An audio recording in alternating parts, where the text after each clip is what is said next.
Struggling businesses, fast capital, and easy approvals. Sounds tempting, right?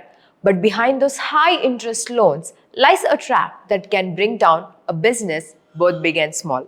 In today's finance deep dive by Eduzi, we are uncovering the hidden risk behind those high interest loans.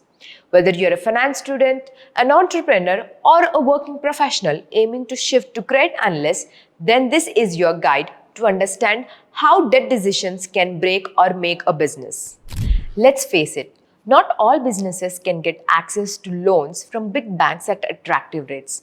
Startups, MSMEs, or businesses with very weak credit score often turn to NBFCs or private lenders who offer quick loans at a cost, sometimes as high as 18% to 28% interest. So why do they take risk? Urgency for working capital, salaries, inventory, or emergencies. Lack of collateral makes banks hesitant to lend. Limited financial awareness. Some founders overlook long-term repayment stress in exchange for short-term survival. Let's talk numbers.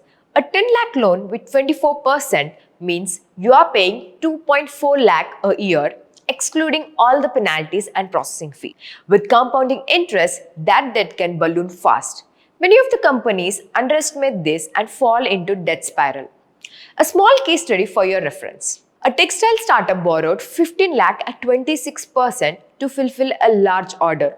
The payment cycle delayed and soon they were using one loan to repay another. Within a year, they defaulted. Some sectors are more vulnerable than others. MSMEs and startups, often bootstrapped and lack bargaining power. Real estate and construction. Long gestation periods equals to delayed cash flows.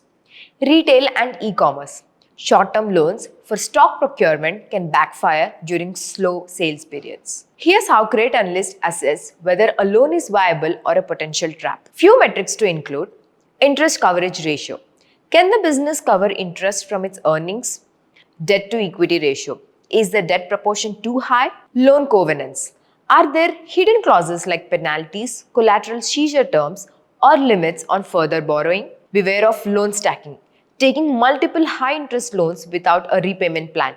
That's a red flag. Many companies have collapsed under the weight of expensive debt.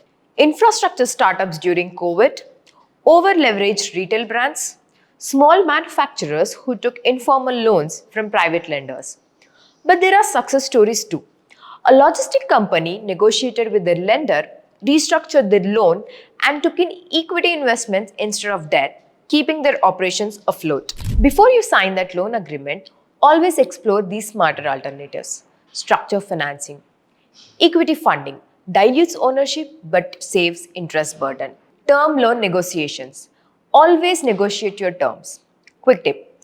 Government schemes and SIDBs often offer better terms for MSMEs. We asked our finance mentor, experts working with banks, credit rating agencies, and MNCs, would you ever advise a bank to take up a loan that charges more than 20% interest?